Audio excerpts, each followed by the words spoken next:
Hey there, guys. It's your weeb today, Mike, and we're still on Katawa Shoujo. It's my second session of today. Let's get into it, shall we?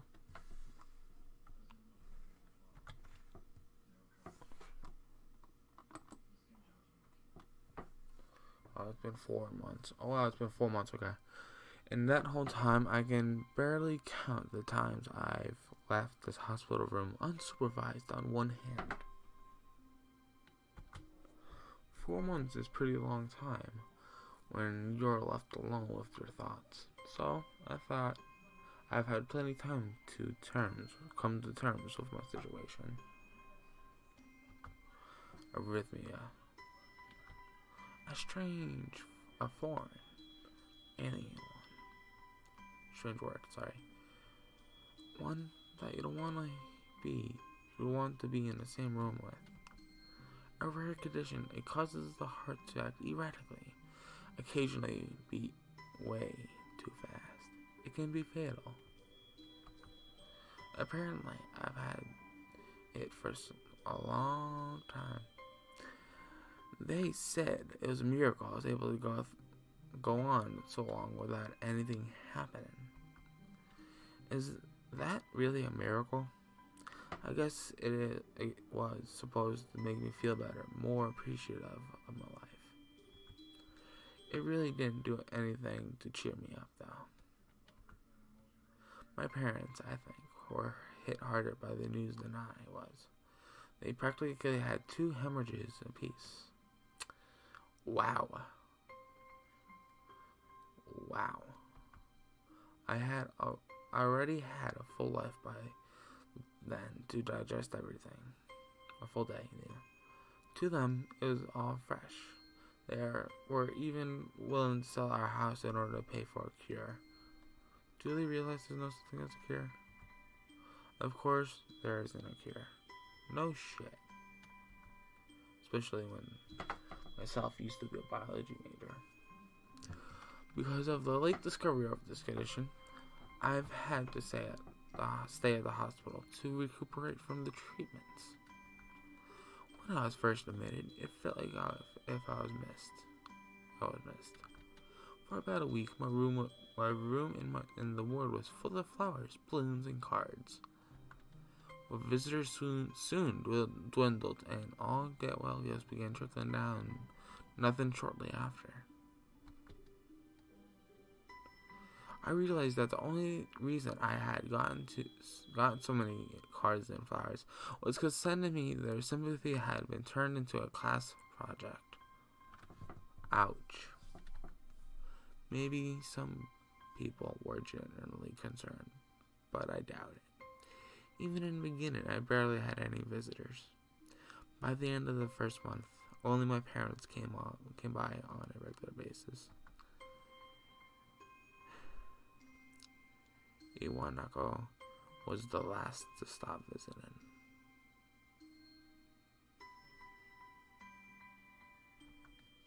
After 6 weeks, I never saw her again. We never had that much to talk about when she visited anyway. We didn't even touch the subject that was between us on that snowy day ever again. Ouch. Ouch. Alright, this is some serious shit going on. Oh my fucking god. This is depressing as fuck, man. Man, this is depressing. The hospital? It's not really a place I like to live in. The doctors and nurses feel so impersonal and faceless. I guess it's because they are in a hurry and there are a million other patients waiting for them. But it makes me feel uncomfortable. For the first time or so, I asked the head cardiologist every time I saw him for a rough estimate on when I'll be able to leave. He never answered anything in a straightforward way, but he told me to wait and see if the treatment and the surgeries worked. So I idly observed the scar that the surgeries had left on my chest, slowly changing its appearance over time. Thinking of it, it was some kind of omen. Ooh, a little religious, are we? Alright, alright. I still ask the head of college just about leaving, but my expectations are low enough now that I'm not disappointed anymore when I don't get a reply. Then he shuffles around the answer show. That answer shows that there's at least some hope. At some point, I stopped watching TV. I don't know why. I just did. Maybe it was wrong kind of escapism for my situation. I started reading instead. There was a small library at the hospital. Although it was more like a storeroom for books, I began working my way through it, a small stack at a time. After consuming them, I would go back for more. Wow, reading. That's very nice, but how long did he say? 4 months. And he's questioning life now. Damn. I found that I liked reading, and I think I even became a bit addicted. I started feeling naked without a book in my hands. But I love the stories. Yeah, reading's pretty nice. I like it. Especially if it's like a light novel, manga, or just hell. Any kind of story works. Especially poetry. That was what my life was like. The days became increasingly harder to distinguish from each other. Different only by the book I was reading and the weather outside. It felt like time blurred into some gooey mass I was trapped inside, instead of moving within. A week could go by without me really noticing it. Sometimes I'd pause in realization that I don't know what day of the week it was. But other times, all the things that surrounded me would painfully crash into my consciousness through the barrier of nonchalance I had to set up for myself. The pages of my book would start to feel sharp and burning hot, and the heaviness in my chest would become hard to bear, that I had to put the book aside and just lay down for a while, looking at the ceiling as if I was going to cry. Oof. Shit, man. This is hitting me home. But that happened only rarely. And I couldn't even cry. Today, the doctor comes in and gives me a smile. He seems excited, but not very. It seems like he's trying to make an effort to be happy on my behalf. My parents are here. It's been a few days since I seen them. Both of them are even sort of dressed up. Is this supposed to be some kind of special occasion? It's not a party. There is a ritual at the head cardiologist has. He takes his time sorting his papers, then setting them aside as if he was going to make a point of the pointlessness of what he just did. Then he casually sits down on the edge of the bed next to mine. He looks me in the eyes for a moment. Hello, Hasao. How are you doing today?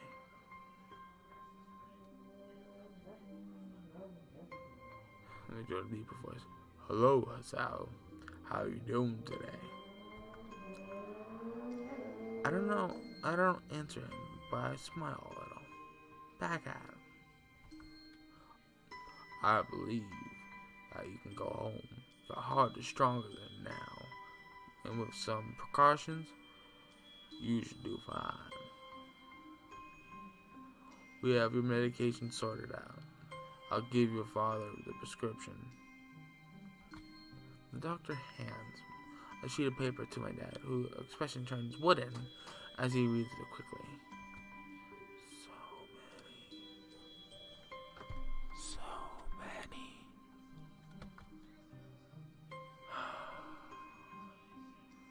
I take it from his hand and look at it myself. I'm feeling numb. How am I supposed to react to this? Well, let's see what it looks like. And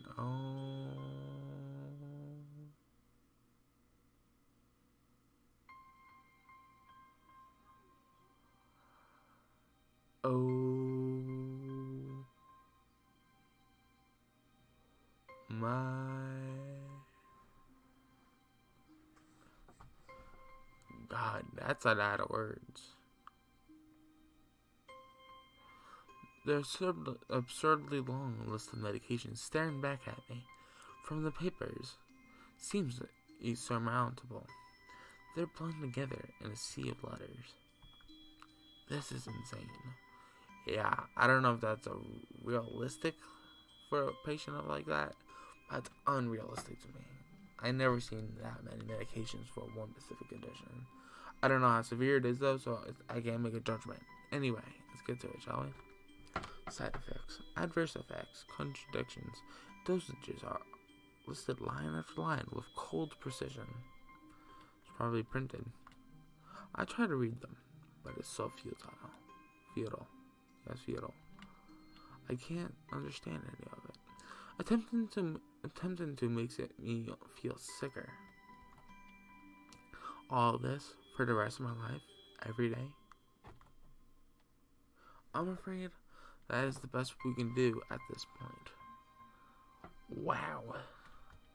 However, new medications are always being developed, so I wouldn't be surprised to see the list fade over the years. Years? What kind of confidence booster is that? I haven't felt better if he hadn't said anything at all.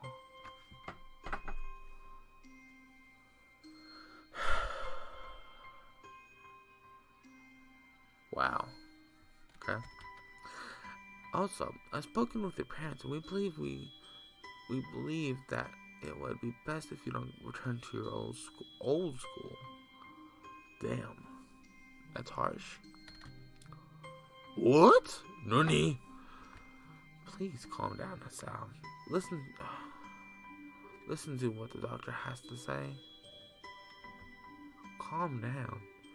The way he says it is telling me full well that I wouldn't like it. Am I gonna be homeschooled? Whatever my concern shows, it's ignored. We all understand that your education is paramount. However, I don't think that it's wise for you to go without supervision. Fuck it, we have to do advice. At least not until we're sure that your medication is suitable. So, I've spoken to your parents about a transfer. Ooh, a transfer. It's a school called Yamaku Academy that specializes in dealing with disabled students.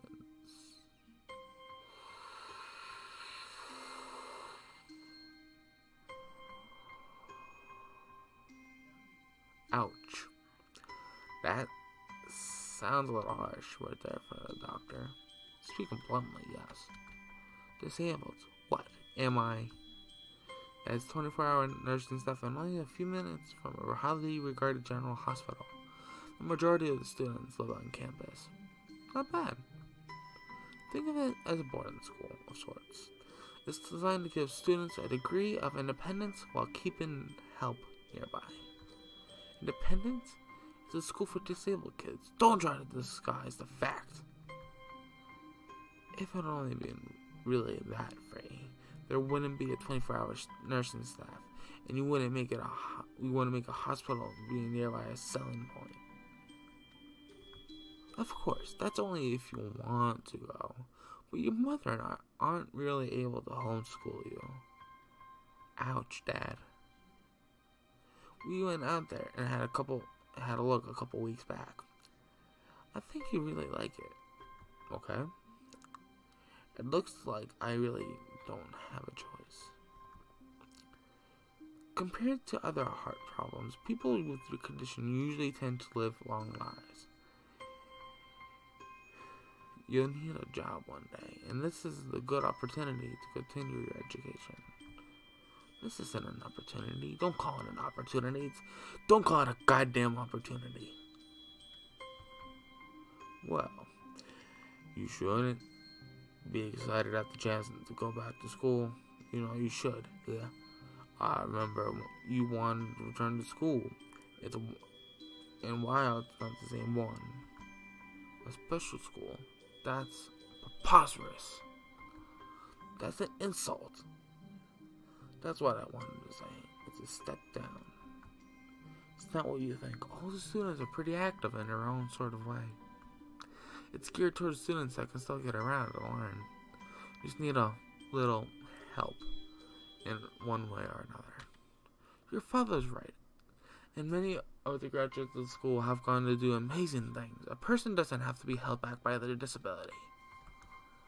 One of my colleagues is in another hospital that's a graduate.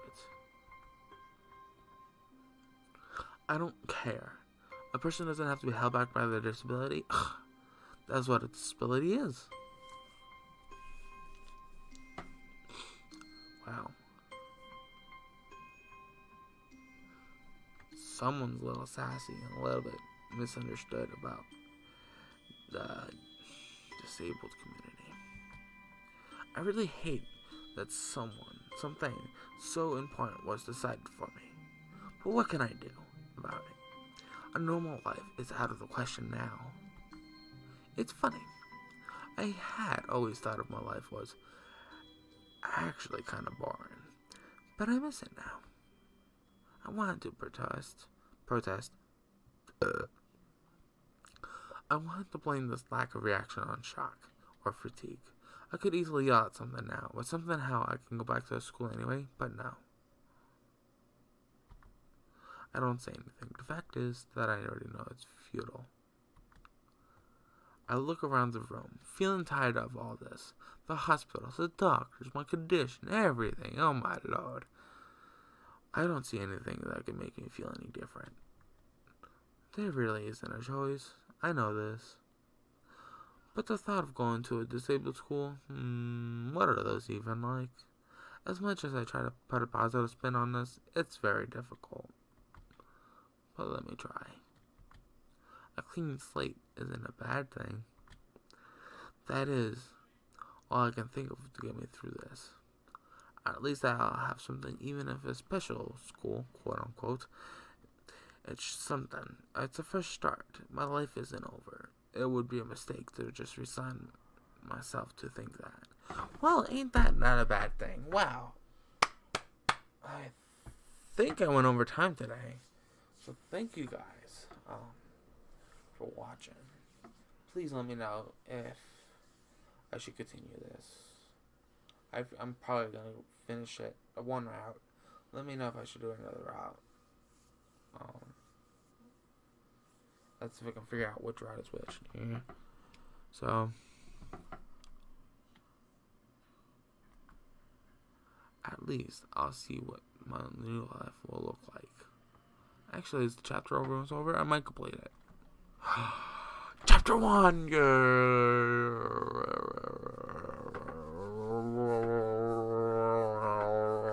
Chapter 1. Oh, Act 1. Life expectancy. Wow. Oh, by the way, the reason why I got that picture on the front page or the start screen from the last episode, let me explain. What happened was I recorded the first act to this point. I didn't go any further. And, well, I fucking lost it. It's bullshit. I had on my thumb drive and, well, it disappeared. So, fuck it. Thank you guys for watching. Please comment, like, and subscribe down below. Thanks for it. Alright. Bye-bye.